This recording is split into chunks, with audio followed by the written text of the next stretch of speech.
Hi, everyone, and welcome to Brian's Horror Corner. I'm your host, Brian, and welcome to day 15 of my 31 horror movies in October Halloween series.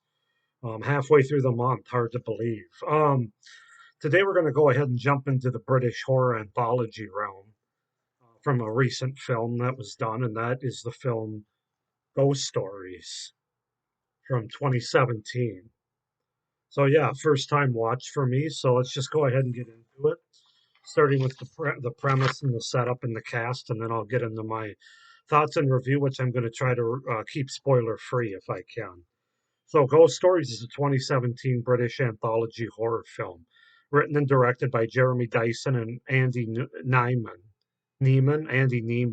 based on their 2010 stage play by the same name.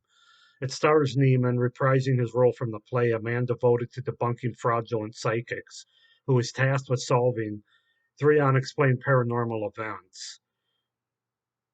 So basically, in 1979, Philip Goodman's strict Jewish father throws out his sister out of the family for dating an Asian man. As an adult, Goodman is lonely and single.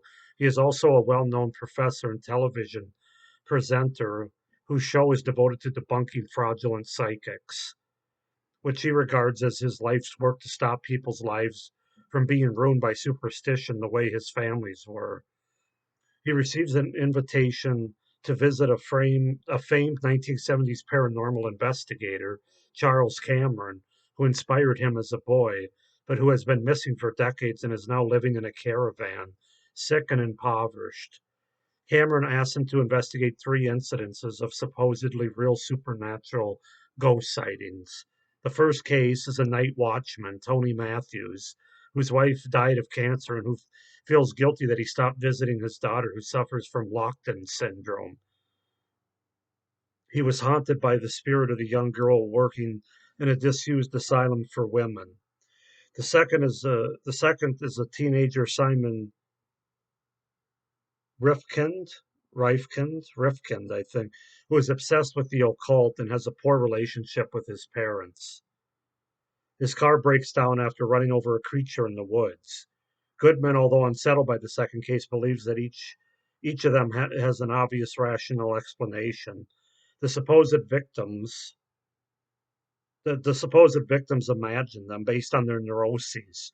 The third and final case is a financier in the city, Mike Priddle, who was plagued by a poltergeist while awaiting the birth of his child. His wife's ghost appeared to him as she died giving birth to an inhuman child. Suddenly, the financier commits suicide with a shotgun. So yeah, that's kind of the setup and the premise of the movie. The three cases slash short stories. Cast wise, we have Andy Nyman as Philip Goodman, the famous professor and television presenter. Paul Whitemore as Tony Matthews, Martin Freeman as Mike Priddle slash Charles Cameron, and Alex Lothler as Simon Rifkind. So yeah, that's Ghost Stories in a nutshell. As far as the breakdown of the movie or the start of it, and the cast. So this is a really well done movie. It's really quite good. It is kind of a mixed bag for me as far as a horror movie goes, and especially a horror anthology movie. But I did like quite a bit about it. So let's just get into my pros and cons here, starting with the pros, of course.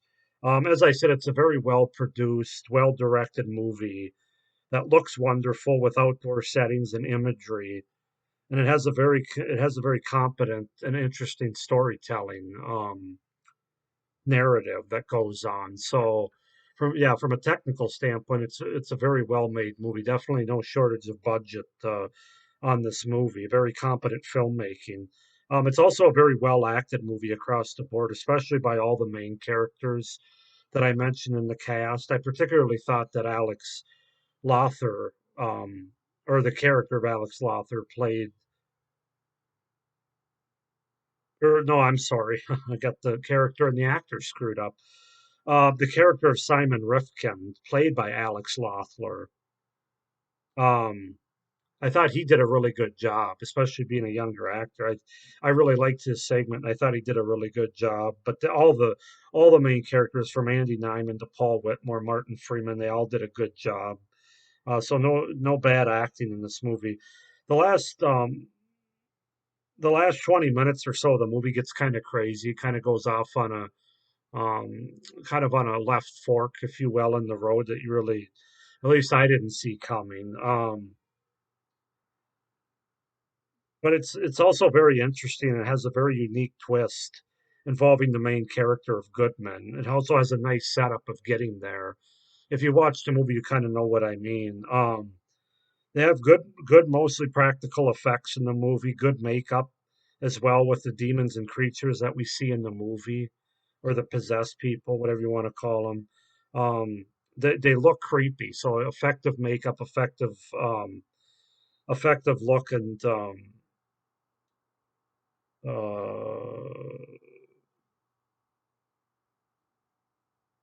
what am I trying to say here? Design. I don't know why that word was so difficult for me to come up with. Really effective design and makeup. I enjoyed the way that they connected all three short stories as well as the main wraparound story. They do it in a very unique and interesting way. It's really cool. Um, and it makes the movie have a high rewatchable value because even though when you know what the twist is and you watch it the first time, you want to go back and watch it again. It's just that kind of movie. Um, because there's a lot of sort of it leaves the audience thinking about it, and it makes the viewer want to go back and watch it again to see what they could pick up on. That's about as much as I can give away without spoiling any of the movie, but it definitely has a high rewatchable value. I really enjoyed the second short segment, or the second story, if you want to call it, the most, the one with the um, this was the one with Alex Loeffler as Rifkind, the teenager who's obsessed with the occult, the poor relationship with his parents, and his car breaks down in the woods. That one was the creepiest to me. It had the best atmosphere and tension, and acting was really good as well. So that was definitely my favorite of the three cases or short stories as they were in the movie. Um, and the movie overall has some really deep and universal themes within the movie, which a lot of people will be able to relate to. So that just adds to the rewatchability factor. I mean, it's not a far out there concept or movie. It's something that most people will be able to relate to. So yeah, a lot of pros for this movie. A lot of things I really enjoyed about Ghost Stories from 2017. I do have a few cons. The biggest one's just the fact it wasn't what I was expecting. It's a horror anthology, and it is to a certain extent, but it's not what you think of as a horror anthology. I mean, these cases that they go through are more like look backs, very short stories, like they're only like 5 to 10 minutes each, and it just kind of felt more like or overall ghost horror movie where they had some flashback scenes. They weren't so much like anthology stories. I didn't feel like anyway. I would say it's more of a loose anthology movie than a traditional horror anthology movie. Just like I said, more explaining what happened to these three people through flashbacks. I didn't really care for the ending of the movie either, the last 5 or 10 minutes. It kind of left me underwhelmed. They kind of took a direction that was predictable and's been done before. Unfortunately, because they have a very good twist, very unique and interesting twist. But I don't know, the end of the movie, maybe I'll feel different upon rewatch, but I know the first time when I was really getting into the last 20 minutes, it just kind of left me empty, I guess, how it actually ended. There's also kind of a weird tone with this movie with the humor that they try to use along with the attempted scares and just the overall tone they go for between humor and seriousness. Um, I guess it sort of has kind of a British humor, as a friend of mine told it. British humor is a little different than what us Yankees are used to, or us Americans here. So yeah, that was just one thing I noticed. It was just kind of weird to me. That's probably more of a personal thing. I mean, it doesn't destroy the movie or anything or ruin it, but I just thought it was kind of just a weird little thing. But chalk it up to British humor or whatever. But they definitely do inject some interesting humor in a otherwise serious story. So the tone was a little weird there.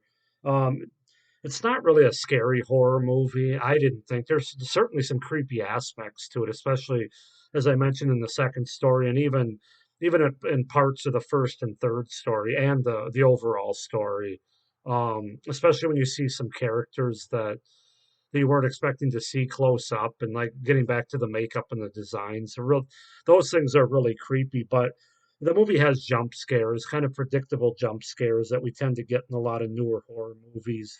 I don't know. I didn't find it overly scary, even for a ghost movie, which are one of my favorite kind of horror subgenres. But it was more of an appreciation of what they did, more appreciative of the smartness of it. It was a very clever film, more than it was a scary film, in my opinion.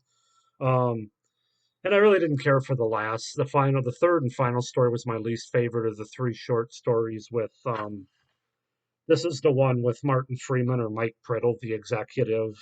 Other than like the last 30 seconds of that short, everything leading up to that was just kind of slow and boring. It just really didn't do much for me. But the final 30 seconds is really creepy. If you see it, you'll know what I'm talking about. But yeah, that's pretty much all I got, guys. It's a good it's a good British anthology movie. Just because it wasn't what I was expecting, and some things that um, kind of took me aback. But overall, like I said, it's a very competently made movie that has high rewatchable value, a good ghost story.